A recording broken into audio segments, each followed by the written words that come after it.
প্রতিদিন পুরুলিয়া জেলা নিতুড়িয়া থানার নাকের ডগা থেকে পারাপার হচ্ছে ওভারলোড কয়লা বোঝাই ডাম্পার। অন্ধকারে নিতুড়িয়া থানার পুলিশ প্রশাসন প্রতিদিন নিয়মিতভাবে পুরুলিয়া জেলা নিতুড়িয়া থানার নাকের ডগা থেকে পারাপার করে চলেছে ওভারলোড কয়লা বোঝাই ডাম্পার। আর সেই ওভারলোড ডাম্পার থেকে কয়লার গুঁড়ো রাজ্য সড়কের উপর পড়ার ফলে বিপজ্জনক হয়ে উঠছে সেই রাস্তা দিয়ে নিত্যযাত্রীর চলাচল।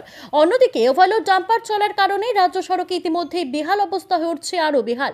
স্থানীয় মানুষ নিতুড়িয়া থানার পুলিশ প্রশাসন এবং পিডব্লিউডি আধিকারিকদের একাধিকবার এই বিষয়ে জানানো সত্ত্বেও কোনো রকম সুরাহা করা হয়নি পুলিশ প্রশাসন এবং পিডব্লিউডি এর তরফ থেকে।